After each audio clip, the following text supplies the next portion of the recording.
Eza na masumu ndeko peno ko sala ngoko pa na ye na ki en rencontre mangoma nzambe. Pona ko tanga Bible le jour. Longo na bemba. Déjà qu'on a sous un mundu que moi c'est longo bilambo bala été. Aucune lisumu. Donc pendant tout ce temps il va te nzamba sala. Longo na bemba longo li. Omoni moi soutien. Longo la soutien bon. Le yoti otala nzoto no ko pate nzoto nzambe ta salon et puis nzambe ta peksa ki alinga. Au bala non moi ça vaut salon. Donc Dieu n'est pas revenu dans ta tête. C'est méchant et quand tu braques encore une arme, ça devient plus dangereux. Batalate, barata. Nzambe conseiller. Basola nzambe. Te basola nzambe. Mais il veut qui parle avec Dieu. Tomoni mambo tout s'est passé.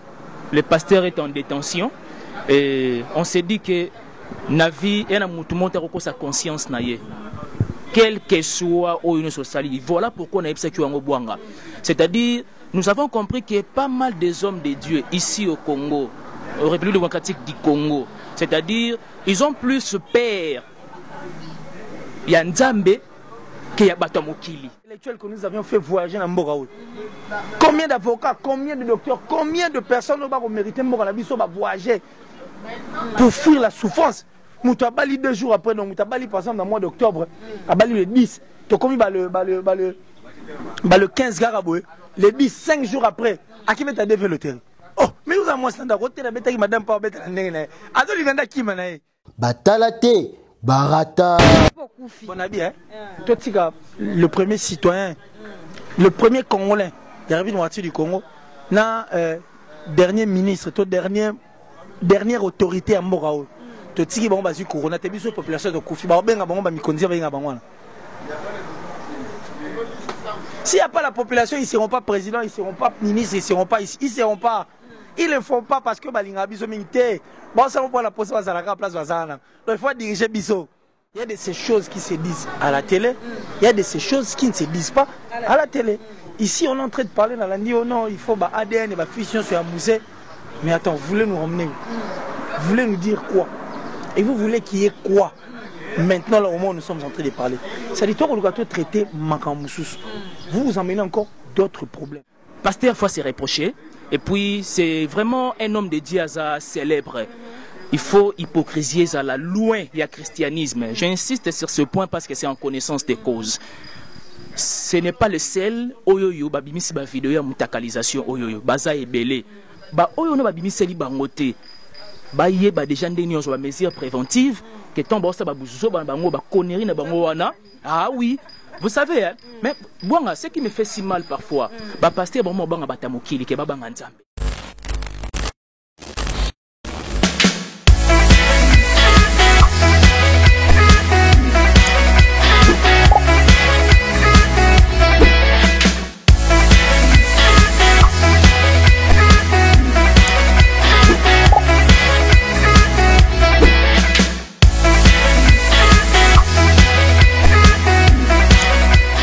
Batalate, barata.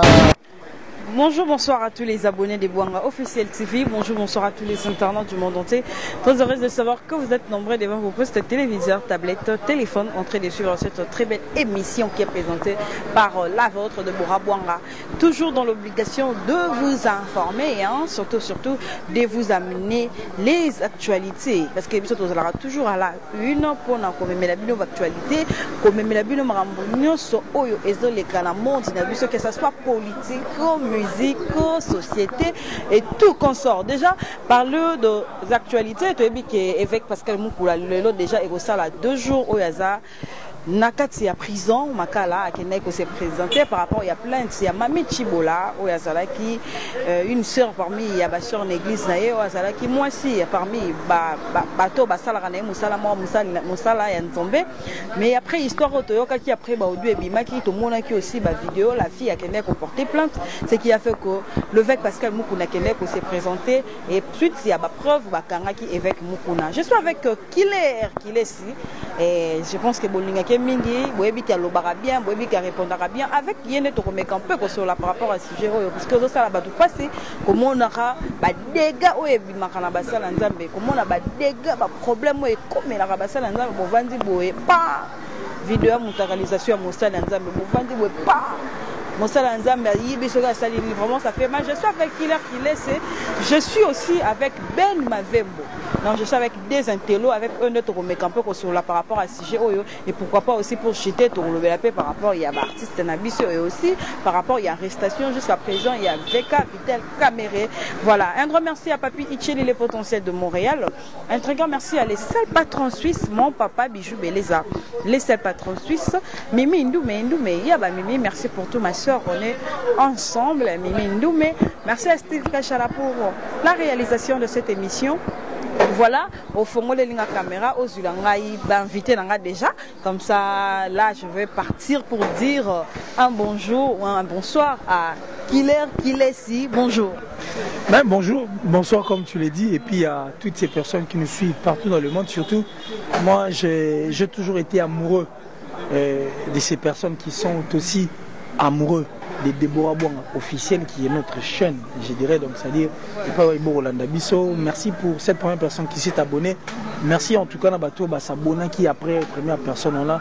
Et nous demandons à toutes ces personnes en tout cas qui hésitent à ces instants de vous abonner massivement et je parie que c'est le seul soutien au Boropé à la Deborah Bouanga enfin que à continuer couper Sabino les meilleurs d'elle et puis à commisser à nouvelle information comme il se doit. Donc j'allais dire que Internet en réalité depuis la nuit des temps, ils ont bagarre na biso où on nous dit que l'internet c'est abruti balaka et si Basiandumba Bali et si moi ma base à la ça dit l'internet n'est pas une église et pourtant internet ça manque un support ils ont comme ça information comme il se doit et puis le plus vite possible parce que babilo retour au salon na mboka ils ont ça les marathis information comme raté parce que bataille on a TV nul ne peut l'ignorer qu'à Kinshasa, on aurait pu lui mentir du Congo en son entièreté. La télévision n'a plus de place. Aujourd'hui, le pasteur Moukouna est en prison seulement parce que Internet est aïe. Sur Internet, il a été. Ne maramwa nenga ça répète ne mami chibola pas ça. Vidéo pelinga qui ne le baïlia non a peu coutu non moi plein de ba Moïse Mbadani ba comment il s'appelle encore ba ndeko na biso ba Kenda ba ndeba Peñel depuis on ba raison ba zoate ça dit ba bloc belé tonga to mon ngote. Donc depuis l'année passée donc on dit que l'internet est un support actuellement ils ont commis ça information rapidement et bateau batala rappelle TV même mon livre alors na sima bateau et darabango c'est grâce à l'internet. Alors venez vers nous, donnez-nous votre soutien parce que nous en avons besoin afin que tout s'anime. Au lieu bon on a bilo que zo pesa rabino kanda na TV mais bon on a quand même bilo comme sous zappé image il y a bien moko na biso image il y a bien bateau et puis des journalistes en tout cas qui sont bons. Alors pour ça les mabongo vous devez venir à nous et puis voilà quoi donc on va. Voilà, merci beaucoup, Kilesi. Merci beaucoup aussi là à ma gauche. Hein, je suis avec Ben Mavembo. Bonjour Ben. Bonjour Bouanga. Ça va, bonne santé? Oui, tout doucement ça va, Dieu nous aide, voilà. Un mot par rapport à passage na Bouanga officiel TV et surtout un mot pour na bateau nyoso bavandi vraiment na bandaku ndenge baroyo kayokolo. Merci beaucoup Bouanga de m'avoir accordé la parole. C'était un réel plaisir. C'est la toute première fois. Oui. Et on va nous plateau Moroboye et puis on va être en solo. Ça fait plaisir. Vous savez, parfois nous passons des moments durs, des moments forts dans le monde, vu ce qui se passe, la pandémie de coronavirus et tout qu'on sort. Mais nous, en tant que journalistes, en qualité que nous sommes, on n'a pas le choix et nous sommes là pour véhiculer les informations de façon que ceux qui sont à la maison soient vraiment à la page de ce qui se passe dans le monde. Et encore une fois de plus, je tiens à vous remercier pour la toute première fois de passer à Bouanga officiel TV. Et à tout moment, nous sommes là. Une fois quand même, il y a quand même, disons, tant d'autres sujets. N'hésitez pas de m'appeler et on va essayer de partager ensemble avec chers internautes. Merci beaucoup, c'est très gentil. Merci à toi Ben. Voilà, présente au côté beaucoup de sujets na biso et vandi ngai na des tontons na biso wa vandi awa. Qu'il est si. Oui, tout le monde a eu ma vidéo. On a même fait une émission avec toi. Tout le monde a eu ma vidéo. On a eu à dire tout ce qu'on devait dire ces jours-là. Mais après, plainte, il y a Mami Chibola. À Kenek a porté plainte. Après ça, Moukounapé, tant que Moutou, va porter plainte à quelqu'un s'est présenté. Parce que nous sommes à quelqu'un s'est présenté, Bati Kakaye, ok, Roya sous deuxième, troisième type, à votre quatre là, ce qui dossier pour sous Kamdengenin. Mais à quel premier jour, Naïm Balamoko, Beko, direction prison. On s'attendait qu'il n'est pas bon, Salama, ou au Monaïka qui m'a montré qu'il y a une blague, il y a une aventure. Tout le monde a une blague, une aventure. Généralement, quand c'est une personne qui est accusée, oui. Bah, on l'attend quand même. Ça dit il faut qu'on attend, il y a mais si c'est vrai que bateau ba ko sambisaye bah déceler bilo musu na kati oya la réalité. Qu'est-ce qu'on fait? On l'arrête. Non mais faut il y a ba kanyeta map. Ça dit ça en détention provisoire, mandat d'arrêt provisoire. Donc ça dit il n'est pas arrêté parce qu'il n'est pas encore condamné. Non, mais il n'est pas arrêté, il n'est pas encore condamné. Mais il est arrêté provisoirement, c'est-à-dire pour raison de sécurité, de peur que tant va déceler que de peur que tant sous na boutoro que s'évader. Justice c'est mazara moi yobigande zala. Biso to na place to ko bomba ou bien to salo faute. Zala wana nanu te to batelo zala na wana et permettra au soko longwe a oye au sambi. Au longwe au sambi. Ça m'a fait pour na sai sai. Est-ce que bakanga sai sai bela? Alors à la longue prison à Sambi. À longue prison à Sambi. Mais tant a eu raison, qu'est-ce qu'on fait? On l'a relaxé et puis il est libre, il vit normalement le roi Batutu. Donc quand même malheureusement moi je suis pas surpris parce que la justice en réalité et c'est dans la pression justice et c'est dans la caprice à Moutute, c'est une institution, je dirais donc qui est un électron libre. Ça dit agissant par rapport à ça dit tout le bataille justice n'a pas influencé par qui que ce soit. Non, donc la justice a fait son travail. Nous l'avions vu avec Vital Kamerhe qui était parti à Kebayo, Bakangi, à Zapé en détention provisoire parce que non, condamné était. Donc notre justice, je ne veux pas qu'on dise des choses à contraire, mais nous avions vu ce que nous avons vu. La justice a fait son travail. Ça dit pour l'instant, nous attendons à ce que les Gomoukuna continuent au Kenda Samba. Ce qui a éclairé la lanterne Maramongo et Senga Izala. Soit ça innocent. Ça vraiment innocent. Selon un dossier, comment on a déjà accusation, viol plutôt, menace de mort. Tout ça, il y a 3 accusations contre M. Mukuna. On a dossier, on a Bima ou pas. Oh, pour s'en sortir ou pas. Mais Kofunda Moutou ne veut pas dire que ça, donc ça dit Kofunda Moutou est coupable, non. Moto na moteur a déposé plainte. Mais ce qu'on a vu à Sambi Malam et qui va retrouver un chef d'accusation, pourquoi va regarder? Je ne vois pas pourquoi ils vont le garder. Mais on a la place. C'est vrai que soit on a raison à Obima, soit on a tort à Otikala. Mais pour un pasteur, une personne qui prie Dieu, tort ou raison, c'est inconcevable que les noms des hommes de Dieu qui sert Dieu, qui prie Dieu, qui converse avec Dieu. Et bien au sein il y a un scandale sexuel et puis un scandale il y a une arme. N'est pas ce qu'on a monara. Est-ce qu'on a monara inconcevable? Parce qu'une personne qui prie Dieu doit rester toujours dans Marambo et Talinzambe. Parce que Moussa le toro sala Nzambe pas Nzambe. Balba wase kwa imanze mo baka. Nzamba pesa ya olia apesi na appétit. C'est qu'il y a pesa pena makasi ya oké lukambongo ngo ya olia. Quand on sert Dieu, tout est facile, tout est simple. La Bible est éphémère, c'est-à-dire est primordial. Au motoir on a besoin. Mais quand on y va à l'encontre de Marambo Nzambe, c'est de là où on va première rébellion. Parce qu'une personne qui se garde de Dieu, automatiquement embrasser le monde. Le monde l'a embrassé et ça n'a pas ébélé. Alors, le fait de vouloir rester dans le monde des contre Nzambe, restons à la maison. Seule protection contre le corona, c'est de rester à la maison pour éviter d'être contaminé ou ceux qui sont roses au propager. Sauf un anda. Et quoi na corona si makamba pandémie eleka ceux réellement au sel ou respecter ma geste barrière autre, je ne pense pas que tu seras victime. C'est comme ça. Quand on lit la Bible nous dit non, ne venez pas de la politique, parce que même Jésus-Christ qui était le fils de Dieu a refusé la politique. Dieu on vous a donné tous les exemples possibles. N'a pas geste barrière au Bible respecter, mais le fait de ne pas vouloir respecter, piège on va nous citer un scandale moraux sexuel, on va nous citer un scandale moraux. Il y a moins de c'est vraiment pas intéressant. Donc les pasteurs qui nous suivent à ces instants doivent regarder les choses du bon côté. Mais quand on fait, sans respecter le respect, geste barrière OMS, ça peut être et ça peut être mon Bible. Pour tomber la piège, pour ça la beauté, pour respecter, sans respecter, on m'a moins les alatés. Donc les pasteurs doivent revenir à la raison. Ils doivent savoir qu'ils servent Dieu et non nous les humains. Point barre, sans respecter, on m'a moins aux alatés. En tout cas, tu as un point de vue à Ben. Tu as qui sur vidéo, il y a pasteur Mukuna Ebimi. Tu as dit que Lelo a déjà détenu dans la prison Makala. Oui, c'est provisoire, mais Azakuna a la liberté. Qu'est-ce que tu peux dire par rapport à Makambo? Nous sommes comme là, pasteur. Tobanda qui depuis 2020, il y a eu vraiment de nom pour ne plus revenir sur ça. Mais tout le monde qui pasteur rebelle, tout le monde qui va salanza, mais va chanter. Marambo il y a bizarre, il y a mabé, il y a bassi surtout, il y a mutakalisation et comme là qui bango. Okolo banon ni par rapport. Bon, merci pour la question. Obi tant toyoki nouvelle oyoyo nga personnellement na mi lobby yango oyo ezaki déjà coronavirus ezaki pré-coronavirus ou soit ezaki déjà coronavirus. Dans quel sens?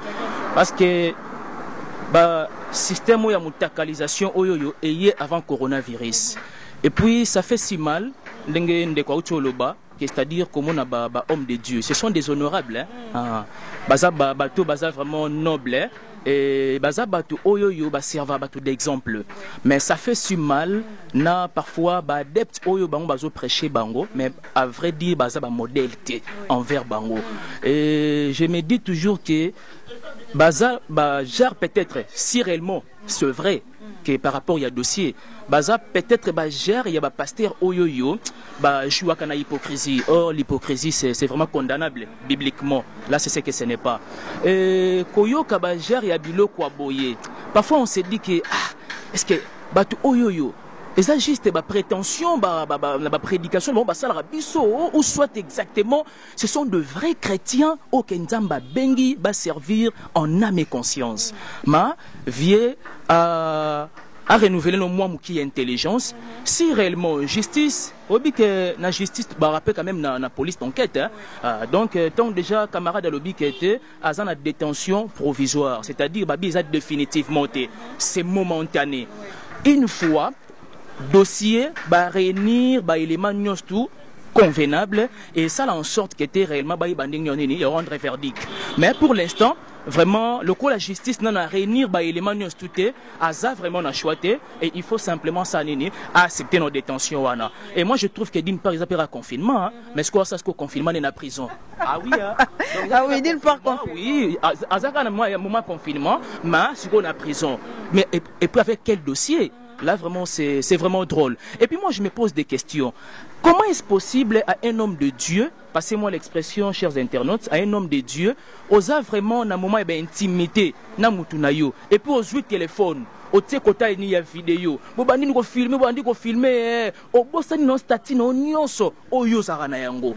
Donc, faut tel point que parfois, ce sont des crétineries, oyo parfois, il faut tout mettre quand même comme ça, il y a une analyse boyée ensemble, de façon que, te faire voir dans l'internaute qui était, bazarapé, parfaité. Hein, parfait. Voilà pourquoi dans l'histoire il y a christianisme, nous avons qu'un seul parfait, Jésus-Christ. Donc, bango to comme ça, adepte na bango, comme ça bango là parfait. C'est-à-dire double Jésus-Christ. C'est-à-dire ce moni Christ, le quoi mona Christ boété. Donc il est représenté automatiquement Christ. Mais qu'on représente Christ, mais il faut quand même ça la modèle, hein, ça la modèle, parce que chrétien azamut oyoyo alandara enseignement ya Christ. Mais tant où yozo kende à la rencontre, il y a enseignement ya Christ. Yo s'est pointé à l'horizon, poté ya bana ya Nzambe et d'un coup obimina buzoba. Voilà ce que ça. Ah vraiment ça fait mal comme on a makambabwe surtout na basala Nzambe. Je reviens avec Killer. Lelo yo wakangi oui c'est provisoire. Lelo tozomona mamnu sozobima ezaka contre basi. Babu envers les femmes au moment où on se dit que les pasteurs surtout bateau va commissaire bango na ba niveau wana eza ba maman ba dadi akoya na église a convaincre papa te photo que l'église biso kuna ezala malamu biso kuna papa na biso boye na boye mais ba retomber ba biloko nyonso ya mabe ezoko ela ka sur basi ce qui to bandi banda makambo ngo banda ki il y a toujours le pasteur face aux femmes, le frère face aux femmes. Qu'est-ce qu'il y a? Parce qu'ils sont les hommes bazana peau d'être la chair est faible bazami bali. C'est ce qui fait que non à chaque fois bazala tomber bakoyaka liboso ya basi ou c'est quoi au juste? Ça je ne pense pas. Ça je ne pense pas. Mais restons sur tout ce qui est dans la Bible. La Bible nous dit de résister au diable mais fuir l'impudicité. Mais justement, de résister au diable et fuir l'impudicité. Parce qu'il savait. La Bible savait aussi que c'est difficile à un homme de résister au sexe. Parce qu'une femme, Corneille Ayemba, le franco-rwandais, il a dit le bon Dieu est une femme et tout son mystère est caché dans la femme. Tu comprends? C'est-à-dire, moi je n'ai jamais vu un homme dire que je suis responsable parce que l'immeuble en étage. Généralement, je suis responsable, j'ai une belle femme. Il m'a donné des enfants. Tu joues de moi et autres. Voilà. Ça prouve la grandeur et la force d'une femme. C'est-à-dire un homme qui est célibataire, soit 8 mois, c'est comme fiancé. Soit bali moi, c'est comme marié. C'est-à-dire Patrick, toi Steve, tant robot, tant moi ciné, babo, tant moussou Erina, à combien papa Nerina. La femme a la possibilité de changer l'identité aussi de l'homme. C'est une force. Dieu savait tout ça. C'est pourquoi il a demandé aux hommes de ne pas résister au sexe, mais fouiller l'impudicité qui est le sexe, mais résister au diable. Parce qu'avec le diable, beaucoup résister, mais avec le sexe, beaucoup de choses sont balé boué. Pour ça, on a voulu moi les gorodo. Les gorodo, il y a un moment à salité, il y a un potopoto, il y a un peu de potopoto, salité. Ça dit c'est sale. Il y a qui sérieux. Oh, soit sérieux comme ça, il y a un truc qui a sérieux, il allait le faire dans la moto. Non, ouais, toi tu penses que si c'était sérieux le roi n'a pas et le roi n'a pas salité, c'est un esprit mort sale en fait, c'est le crapaud esprit, il y a une publicité, il y a vraiment un crapaud qui part à placer. Il suffira, donc ça dit, quand place à prise c'est ça, et tout branché car, attends et le roi était donc ok non, donc c'est pour dire quoi? Que ces personnes tombent à temps Nzamba yebisaki bango makambwana. Alors la femme est une vase faible, la femme a la possibilité de séduire. Tous les hommes forts sont forts aujourd'hui grâce à toutes ces femmes au bazan à Simana Bango, parce que derrière un grand homme il y a toujours une dame, une grande dame, tu vois. Et puis David aujourd'hui c'est à cause de la femme. Et Ndegonabiso Samson, celui qui est 4 mois par au côté le moi si parce que banota la biba baranambo na biso de stars qui sont forts, et ça parce qu'ils vont à base forte, des bases stables. Mais nous sommes au kili et côté boé donc maîtrise des actes bases moi genre. Donc Dieu savait tout ça. Et si Dieu nous avait déjà averti dans la Bible, bisoku tu bateau nous sommes batala biso basa ba pasteur té ba ko arriver à comprendre on peut pas ça là. Pourquoi pas les pasteurs? Or ces personnes, j'ai compris que la plupart na bango ma bomba nande na sima ya Bible. Étant donné que moi si à vase mo faible, facilement quoi aliéner moi si. Et quand ceux qui aliéner moi si, nengo to ba tout à l'heure que plus de femmes ne va se retrouver à l'église parce que bango ne ba memara ba papa pour bango ne ba sera aliéner ba to liboso. Ça dit pour na dadi aza spécial. Pour na donc ça dit après préférer ben na dadi après préférer mbonga wenze na ye. Dadi alia na ye mbisi ya kotumba na nini mais papa nanda ka koliane moi wangila banini ça dérange pas. Dadi alie bénédiction ya batona ba yebaka ya ngomoni ba attaquera plus basi parce que ceux qui to aliéné basi attention mbale ba ndako ba royate so jomo za na kara kitoko boye ayebi que l'église ba sa kitoko ba sa kasani après ni on a donateur akota oh wala bunda bangote tala ka batu bantura ba pasteur ibali ba ramuki a plus de femmes c'est de mon moi bien netio boye a même pas sa bible mon téléphone manini ba ko tamola partout donc frère mon so za libanda hotel pasteur église ba moi kitoko ba bimaka sera moi 10 000 naï ana moi tchétché naï asani à une église tant à pointer c'est sœur albanini faut mon dadi soit moi dadi la compagne de Joa sana la malgré dadi abimaka na sœur mais dadi bi ya kopa la sœur ando swando yana on appelle ando beta ça passe au CD. Mais le fait que Moukou n'a possédé un arme, Moussali Nzambe, Tobenga est azar policier, Tobenga est soldat, Tobenga est na, Topese gradini ou Koulouna ou quoi? La plupart des chrétiens sont des peureux. Dans quel sens? De peureux? Si. Oh, des peureux. Na bandela on le sous. Pour moi, il y a un contrôlant au bien. Baba peureux. C'est la seule personne qui est dans l'église. Dieu mais, ligoter, c'est pas prophété. Je ligote Satan. Je ligote. Azika. On sous-attend que Dieu est fort. C'est que Satan a ziki. Mais il va encore revenir demain. Jamais. Ligoter. Mais c'est que votre Dieu n'est pas fort. Mais va dans des églises qui sont dans Maïkali, qui sont chez les bouddhistes, va chez les musulmans. Il y aura prière dans ils n'ont pas besoin de crier sur Satan. Ils n'ont pas besoin de tomber Satan. Tu sais qu'est-ce qu'ils disent? On se dit là, Mina Shintoan Rajim. Ça dit Satan loin de moi. Les musulmans savent que même Bangomo Bana Makasité Otumba Satan, seul Dieu qui est habilité de faire ça. Mais vous les chrétiens, vous voulez brûler Satan, pourquoi pendant que Dieu nous demande de prier pour nos ennemis? Satan, c'est un ange lui-même. Un ange créé, un être créé par Dieu lui-même. C'est que nous avons ces plateaux, on ne peut pas tout le pas quatre lambana, oh, son micro pas moutou. Bon, mon oboti. Yo peut-être me salé mon boti car. Au lieu de passer maman, on a me moutou yende mouta salagier. To être à salé, on a eu c'est pourquoi je te dis que les chrétiens sont des peureux. Un chrétien qui est avec Dieu, toi tu sais que tu n'es pas en l'encontre de ma Bible. Pourquoi il faut aller chercher un militaire à Kengela? Pourquoi il faut aller chercher une arme? Pour en faire quoi? N'est-ce pas? Moyen de protection, au cas où, à Rotambola, et tout ça. La pêche simplement typique. Dieu nous demande de prier pour nos ennemis. Si vous avez un mouton, on a sala de bois bon à ma baie, na l'inquiétation au bal dans un zambe. Ah, je l'ai remonté à un penda, quand tu as la faire, attends, Dieu ne va pas le faire.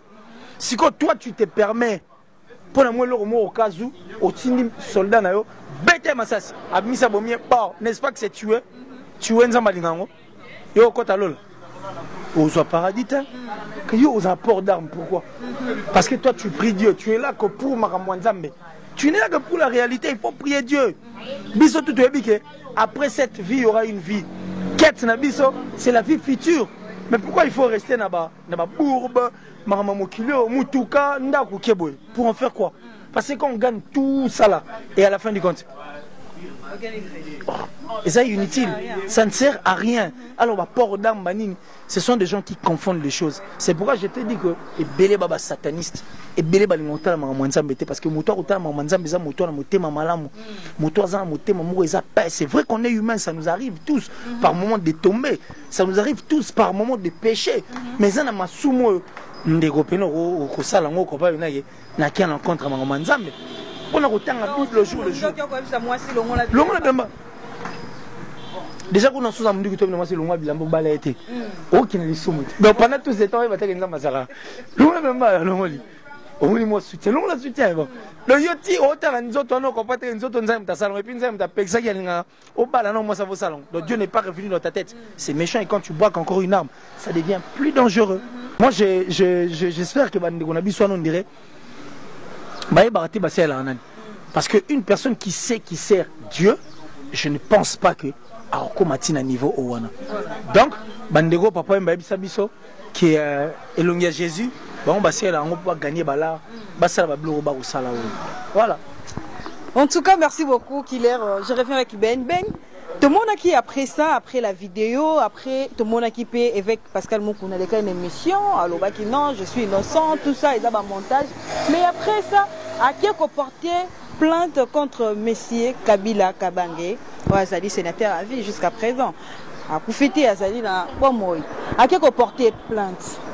Plainte c'est ce qui on a tête, tout le monde à l'obaki, il fallait pas qu'on l'obaki. Non, voilà, je connais la personne qui a tué, mais c'est Laurent Désiré Kabila.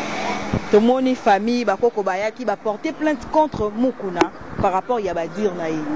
Qu'est-ce que tu peux dire d'abord par rapport à tout ça, qu'on les a émission, qu'on ça la Koloba, diffamation, information peut-être, il y a à cause de la chose, mais il faut y avoir des preuves, mais l'équipe a accusé un grand homme, le roi Kabila, au moment où il y a non, l'aime sous Makamo, Mami Chibola, Loba qui contre les vrai, mais osé quand même. Bon, à ce que moi je sache, à ma connaissance, même si dans la Bible, je ne pense pas qu'il y ait quand même une contradiction aux Allah. Les hommes de Dieu sont des apolitiques. Basala Nzambe Basaraba apolitique. C'est vraiment fort étonnant. Il y a au monde qui est le pasteur Moukouna. Azaki trop attaché, hein? J'espère bien qu'il n'a pas pouvoir à Kabila. Trop attaché na yé. Maintenant on se pose des questions. Il y a eu des zizanies, il y a eu des querelles entre Bangokouna et tout consort. Et puis à mon opportunité, parce que les lois qui étaient Félix dans le pouvoir, c'est ce que ce n'est pas. Et on se demande même dans la vie courante Tiboy. Donc, le christianisme, hypocrite. Si la vie courante Karaboué, hypocrite. Maintenant on se pose des questions. Pasteur, politique, en même temps, aux ensembles, aux autres dirigés. Vous savez que moi j'ai suivi une fois prédication à pasteur Moukouna. Okay. Le pasteur Aloba, parfois la prédication, à un moment donné, ça nous demande quand même, il y a un exemple et tout qu'on sort. Non, le pasteur bioté, moi, wana soki mwana mbali wana kabila, bo petela yé vraiment maboko, mama maso sala vraiment bo petela maboko. Mais nami tout ba question. Pendant que population abandai ko se larmoyer pendant reine à 18 ans. Et puis yo pasteur Ozawana parfois msusu en termes de pourcentage, ba chômeur ba église na yo, ba koza j'espère que msusu ba 70%. Et mais d'un coup ka pas au changer dossier. Pour tout suis président Sika, opportuniste. Mais opportuniste, qu'est-ce que nous un bon, opportuniste. Voilà pourquoi Tozawana pour na web ça quand même batu. Tant oza na stati oyoyo, salama kasi ozala exemplaire. Ozala exemplaire. Ozala exemplaire et ça mouto, c'est-à-dire faut ozala exemplaire, faut ozala ba valeur. Et d'une part, je me dis qu'apparemment comme si le pasteur n'est pas aussi spirituel. Parce que la mouto est spirituelle, on ça à la part des choses. Pas et vous méditez pas n'est-ce pas ça intmen ça moyen billet allez va publier ba vidéo je ne sais pas moi ya mutakalisation oyoyo et puis non pas seulement ça à 2 jours même à zongi sous na plateau ya sango alors bi n'importe quoi ça on va tourner question est-ce que réellement moral nous est au point et au voir des grâces à se défendre que était oui moral les a plus OK plus OK hier je me disais que M. Zaki Sony hein quand la tante au cola so quoi un vélo sinon on va prendre en bien au quoi au tasco batu hein on sait nos propos on sait ni à voilà donc c'est ça pasteur fois c'est reproché et puis c'est vraiment un homme de Dieu célèbre il faut hypocrisie à la loin il y a christianisme j'insiste sur ce point parce que c'est en connaissance des causes ce n'est pas le seul oyoyo babimisi ba vidéo ya mutakalisation oyoyo baza ebele ba oyo no babimisi li bangote baye ba déjà ndeni on mesures préventives que ton bossa ba buzuzo ba bango ba connerie na bango wana ah oui vous savez hein? Mais bon ce qui me fait si mal parfois ba pasteur ba mo banga batamokili ke ba banga nzambe o ba bo que Dieu est omni donc nyos bo sala za au contrôle nango or c'est ce que ce n'est pas voilà pourquoi na muto za spirituel d'abord de 1 hormis le banon qui était mon corps est le temple du Saint-Esprit il faut beaucoup de réserves donc na zongi suka na Bible. Quelque part dans l'un des livres poétiques, il y a Salomon. Un proverbe, à moins que je m'habille. C'est quoi un proverbe? Donc c'est lui qui méprise la parole, ses pères. Donc le pasteur avait méprisé la parole. Voilà pourquoi ça est nini à Bungi. À Bungi, détention provisoire. On crée un dossier, on rébelle tout comme ça. Aux Akinaïe. Tout qui leur monte que dire que il y a quand même des querelles tout qu'on sort pas il faut nakangisaye il faut nini boye mais on se pose des questions muto yo komisa voir même na ensemble na yo ba betele maboko qu'en est-il de la suite lelo à Poitiers boy na boy opportuniste on est pour Félix Amola Kete, c'est quand même un bon pasteur. Azana Posa Kete, mandat nanga oyona réussir et tout qu'on sort. Na comme ta père spirituel nangai. Donc même le président peut être vigilant. Et puis Aza vraiment, je vous dis qu'Aza décide peut-être même sur Roman Abajar à Boyer et Bablo ou à Boyer, on s'est passé dans les médias. C'est vraiment ce que ce n'est pas. Donc c'est un peu ça. Voilà, merci beaucoup. Mais pour nous relober la paix par rapport à l'actualité, tout est comme on a passage, il y a Ibrahim Kabila, dans la même émission, Bosolo na politique. Aleki alobi ye azo soutenir naye Mukuna la démarche à Mukuna ndenga azo salela ngo ye vraiment en tout cas ça derrière surtout la famille de Mouzé Laurent Désiré Kabila baza derrière démarche il y a évêque Pascal Mukuna qui laisse et là on dit nokolo banan par rapport à ba o comme lokolo to ebite comme on désordre avant tout monde qui famille ba koko ba ye non ba porter plainte contre Mukuna parce que alobi boy contre Pépé na bango de Laurent Désiré Kabila. Le fils revient encore pour nous dire que non, il est à soutenir Naye Mukuna et aussi la famille soutient Mukuna. Qu'est-ce que tu peux dire d'abord par rapport à tout ça? En fait, la télé, on a toujours dit dans le cadre de la télévision, par moment avant de parler, il faut porter des gants. Oui. Bagan et Zani. Bagan et Zali, on y va à la récolte d'une information, tu es dans l'eau, on traite, tout tel et après tout ça, te diffuser, voilà. N'est-ce pas? Et quand nous amenons des informations brutes pour te diffuser et poser un problème, à force de ne pas porter des gants, nous sommes dans détention provisoire. Il y a de ces choses qui se disent à la télé, il y a de ces choses qui ne se disent pas à la télé. Ici, on est en train de parler dans la nuit, oh non, il faut ADN et fusion sur un musée. Mais attends, vous voulez nous ramener? Vous voulez nous dire quoi? Et vous voulez qu'il y ait quoi? Maintenant, là, au moment où nous sommes en train de parler. C'est-à-dire, toi, on doit traiter Makamoussous. Vous vous emmenez encore d'autres problèmes. C'est-à-dire, c'est un couteau dans la plaie. Exactement. Et après que le couteau est contre la porte, au moment où ça va saigner davantage. Et ça, comment saigner? Dans une bataille, c'est le plus fort qui gagne.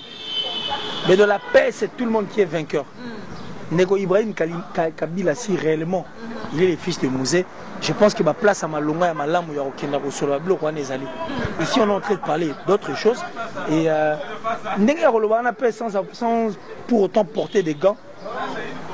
Et on continue d'ailleurs le bélo au monde. Parce que mon tenant soit comme un moi portion à terre, il y a gloire, moi terre de gloire mobile. À mon on dirait il est permis de tout. Alors quand tu crois être permis de tout, déplace ma bière. Donc, Ndego Ibrahim, Ndego Sango, Ndego tout et le propriétaire de la chaîne de la télévision autour du monde, nous sommes bien contents.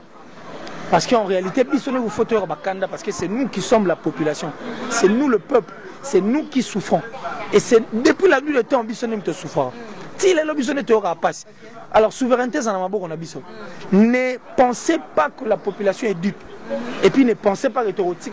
Donc ils arrêtent avec cette distraction. Ce n'est pas le moment de distraction parce que nous, peuple, il faut voir que souveraineté, c'est un bon. Les personnes qui souffrent, comme je l'ai dit au début, ils ont biso, ils ont bangoté. Peut-être que tout le monde va gloire, na bonheur, il y a fort temps aussi la population autour de là. Y aura-t-il là? Nous continuons sur mon kilo. Même il y a biso on arrive moitié du Congo. Toi, tu penses que tu as dit que tu as battu là, distanciation et autres, tu as caché, tu as évité, tu as intervenir. Il y a Bisswap. Il y a Bango. Oh.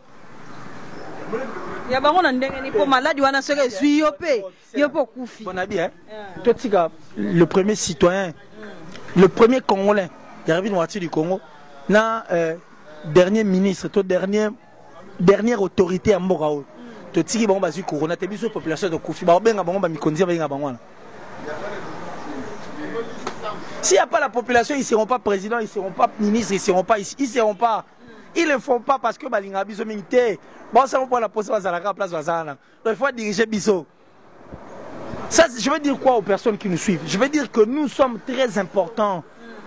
Très importants parce que souveraineté et pas na biso. Ceux qui ont été bango ba ozalate. Bango so bazate biso to ozala. Soto bito s'organiser to ki na biso pe bien parce que biso to la population. Ils doivent savoir que la souveraineté se retrouve entre nos mains. Alors tout Congolais doit ouvrir ses yeux. Toi ba que biso to ba citoyen, toi tika la foule te pour so to foule ba nous manipuler biso. En étant des citoyens, soto ba droit na biso to yeba makamni to linga to ko sala. Alors batika na biso na distraction, batika na biso na biloko ba ko sala. Batala na nous makamna na biso po yango des importants. Vous comprenez? Donc biloko beleza makambo na TVT, déjà. Je ne sais moi sur la place. Nous on a besoin des hôpitaux, des soins appropriés. Nous avons besoin d'une bonne éducation, d'un enseignement dans quatre et autres. Toi on a besoin de conditions de vie à bien. Nous avions besoin de vivre. La France vivre dans un monde. Vivre dans un monde, dans la guerre, ça dit la réserve dans le mais bis que so guerre, le corona ou te bandi à réserve. D'ailleurs, nous sommes à couvrir le corona, on appelle sucre matibo nzale le guide. Nous sommes tension n'engalinga à quitter à quoi y a d'ailleurs parce que mon exaté. Vous comprenez? Nous avons souffert pendant tous ces temps, il y a confinement, on a tout. Nous avons besoin de conditions bien faisons. Ça dit, tout ça bien, ça dit, les primordial, les éphémères, il faut à la disposition de la biso. Pour ceux qu'on les a compliqués. Mais attends, bon, il y a tout vrai. Il y a un moment où on a développé loterie, nous avons déjà la société morale. À Bali à peine, je vais développer loterie moi qui m'a. T'as vu ça? Oui, parce que tu as qui va suite présidentielle, parce que ton président de la vie, qui m'a. Oui, bien. Moutaki na suite présidentielle à Kimi. Pas ébi o royal à Simate. Si vous savez qu'il y a Kimi, bon biso. Ah bon, tu vas développer loterie, bah Kimara. Dans des pays sérieux, développer loterie plus dans les gars. Ça dit quand vous demandez aux gens de partir, vous savez combien d'intellectuels que nous avions fait voyager dans Mboraoui? Combien d'avocats, combien de docteurs, combien de personnes ont mérité Mboraoui voyager pour fuir la souffrance? Moutabali 2 jours après, donc Moutabali par exemple dans le mois d'octobre, à Bali le 10, tu commis le 15 Garaboué, le 10, 5 jours après, à qui met ta développé? Oh, mais nous avons standard côté la bête qui madame pas bête la ndenge. Ado linganda ki manae. Azala assurer que son na poto na mukanda nanga. Donc ce a yindi. Nazongi yo kati ba kimani. Moi j'ai ma tante en Angola, tante mo en Angola. Mutu mo azo la souffrance. Azonga kisasa. Tante apesi mbongo biye 6 fois azonga monika azonga te. Bi tante conclure ni. Ah okimane lo msute. Okimaka nzala.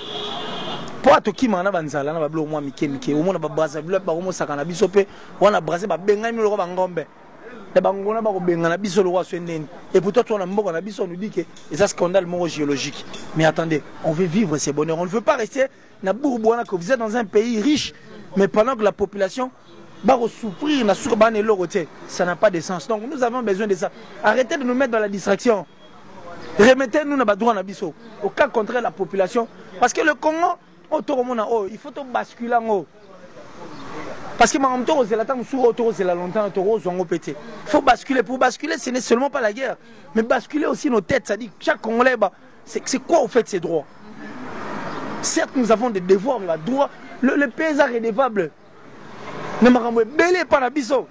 Tout ce qu'on aura dans non. Tout parent qui ne se souvient pas aux besoins de ses enfants est plus qu'un païen. Bible me te commande. Donc ceux qui nous dirigent et ceux qui font quelque chose pour nous, ils sont responsables, ils sont plus que des païens. Nous avons on a lu sur ce soir. On a du père et du fils et du père. Oui, mais justement, il faut tout s'embellango. Il faut tout s'embellango parce que c'est important. Donc nous devons vivre notre vie. Parce que ce qui la paix, les investisseurs ne viennent jamais parce que vous avez fait des bons discours. Non. Parce que Mboga a la sécurité, justice yali, Kimi Zali Marambeli. Voilà. C'est tout ce que je peux dire. Merci beaucoup. Voilà, Toko Malabiso comment la souka émission la biso ben m'avait aussi il faut donner un conseil na basala Nzambe. Et aussi na évêque Pascal Mukuna au lelo aza na prison. Conseil européen ça na basala nyonso ya Nzambe puis na évêque Pascal Mukuna. Bwanga s'il faut na kende vraiment droit na évêque yoka qualité à combo évêque. Eh bien, l'évêque doit être irréprochable. Un évêque doit être irréprochable de tout. Un évêque Ndenzambe. Oh, kaso Nzambe to tikiti. Yo nabia. Yo bité baleki Adam na Eva na belo bali. Net Job. Aleki Adam banda loti lobby. Adam était parfait. Macéda. Job était un imparfait. Souffrance ma belé Macéda ta tena jusqu'au bout. Il y en a plein même ti lelo. Il y a un car, un palais, un bonico, en plus. C'est quoi ça? Bon, vraiment, non, ça fait plaisir. Il y a un kaboye que Babakisi sous évêque et Moutoisa irréprochable. Dans le baki on a prémisse, il y a propos dans la bande mission. Basali Nzambe, Bazabato, Bazaba noble. Bazabat oyoyo, c'est-à-dire il faut beaucoup de révérence. Topé sakara révérence, mais il faut quand même harmonie ezala na fonction ozako asime et puis na yomoko mutu miyeba oyo ozali pour permettre yo ba valeur na yo et monana, c'est-à-dire tomoni mambo tout s'est passé, le pasteur est en détention et on s'est dit que na vie et na mutu monte ko sa conscience na ye quel que soit au sali. Voilà pourquoi on a eu Bwanga. C'est-à-dire, nous avons compris qu'il y a pas mal des hommes de Dieu ici au Congo, au République démocratique du Congo. C'est-à-dire, ils ont plus peur Nzambe que Yabatamokili. Je ne sais pas si je me fais comprendre. Pourquoi? Parce que Balingi bo soto na bango, l'air goujaterie et bimana misu ya batuboye au lieu et place qui est Baba Nzambe. Là, c'est ce que ce n'est pas. Il faut beaucoup plus. Ça là vraiment, na moi réticence et ma mbele. Torobite que Mosali Nzambe a réussi à passer na libidoté, torobi bongoté, parce que ce sont des imams. Bref, on est que ba benga mape pour babala, hein? C'est-à-dire ministère est un bolaka bien, combien même aux AP en couple, deux valent mieux qu'un. Il y a beaucoup de choses seules, on ne peut pas le faire. Mais tant qu'on a quand même un partenaire aux AP digne de confiance, et ça en sorte que le ministère qui est toujours de l'avant. C'est de quel partenaire dont tu parles? C'est-à-dire, c'est-à-dire, sur ça déjà marié. à quoi bon qu'il ne bête sous moi Mouchoukoumon Libanda?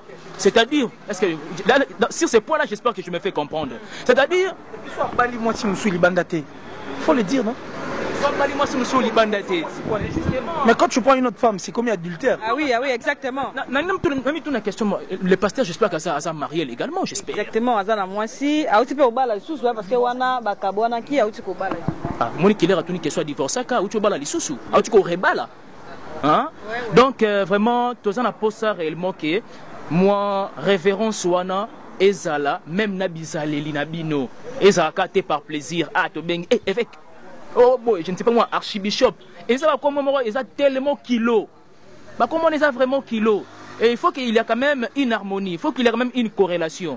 Il y a Oyo Zali, quand même, fonction ça quoi s'y et puis Oyo Moko ça poser comme acte dans la société. Pose à la réellement exemplaire. C'est de cette façon que nous voulons que des choses marchent réellement. Na basali Nzambe. Vraiment la catégorisation na bangoana. Bah Oyo na ne komeli bangote. Balobite que et comme la bino pour ça la base d'internet. Non. Bozala ba photocopie à batouté. Bo demeurer toujours na logique biblique et qu'on rendre bino vraiment homme de Dieu digne de nom. C'est de cette façon que tout le monde que Marambou et Tambola. Merci beaucoup Ben Mafembo. Ton son qui peut chiter na killer. Conseil na pour na basala Nzambe. Dernièrement peut-être que mon vidéo il y a frère Mike Kalambai.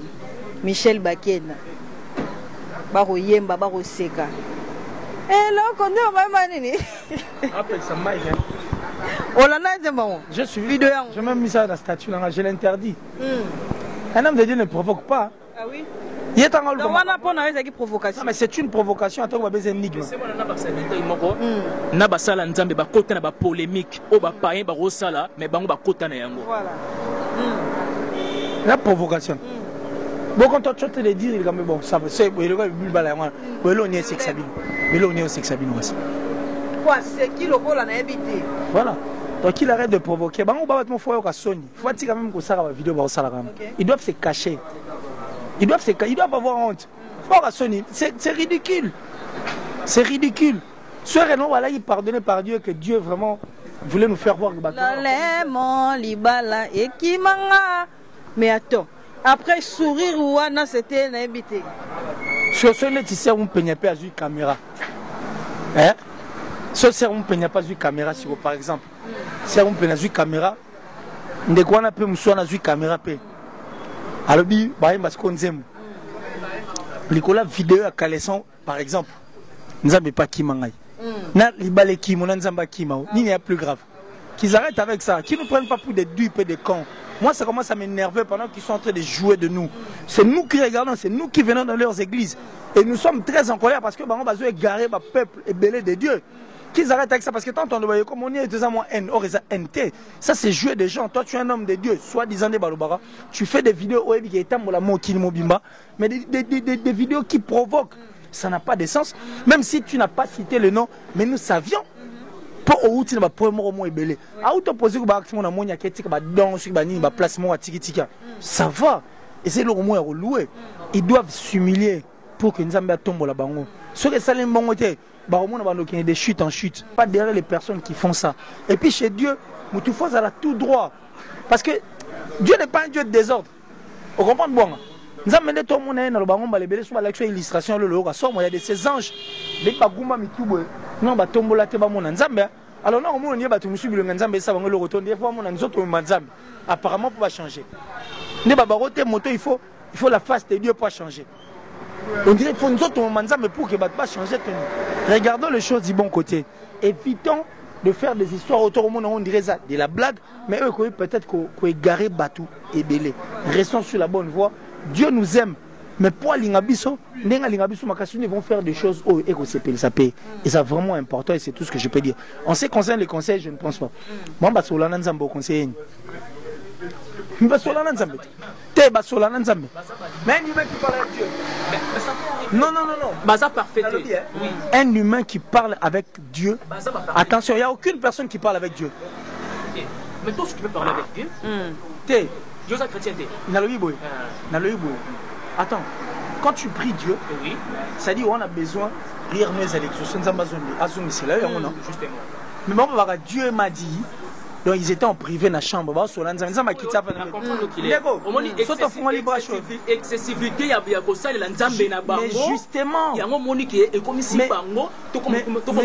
justement, quand on prie, la prière est un dialogue. Nous prions pour que Dieu a exaucé. Mais exauçons la prière, tout le monde. Mais quand c'est Dieu qui dit maintenant, Dieu m'a parlé. Non, mais quand c'est Dieu qui parle avec toi dans ta chambre, est-ce qu'on place dans la zone? Voilà, donc Batanenga va considérer Bangote, Basolana Nzambe, Nzamba Mona Okita Sola. Batanenga Basolana Bangote, Nzamba Okita Sola. Mabanga Soezali comme ça. Wane Rosangate, la plus suspecte de toutes les Italiennes, Francine Mann, je te salue depuis l'Italie, la maman des Benel et de Raïm.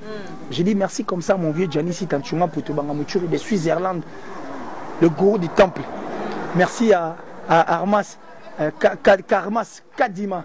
Kaloubi, hein, depuis la société la communication Orange, Armas Kadima Kaloubi, le grand H, je te salue encore une fois dans cette émission. Merci à Gédéon Soumaïli, Désulema Babalao, et puis merci à toi mon frère Mishka Kassavou Boulouba qui Désulema, non, Star plutôt, c'est ce que j'allais dire.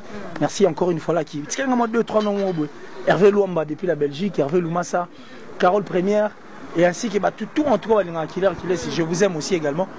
Il y a une personne qui m'a dit, il y a une personne qui m'a posé une question à Tombo dans le téléphone. Qu'est-ce qui se passe entre toi et Déborah Bongame au type. Salut à toi, donc plus 743 89. Plus 743 89 526 54 54 plus 743 89 526 54. Numéro qui est directement, je vous donne. Voilà, merci beaucoup. Mabanga no Soezali comme ça. Ouais, moi à toi et vraiment big remerciement et pas Natacha Kukabu, donc c'est-à-dire moi si à Pembe depuis Londres. Et puis big remerciement à l'homme de jugement, Monsieur Claude Lukweba-Kwenu. Et à toi, ma fille, la noblesse oblige. Tu dois grandir, je ne cesse jamais de te le dire, tu dois grandir selon la perspective de Dieu. Merci. Merci beaucoup, on est arrivé à la fin de cette émission. Un grand merci à Nathalie Foka-Wonderful, Nadine Windo, mon pote, mon ami Igor KVD. Un grand merci à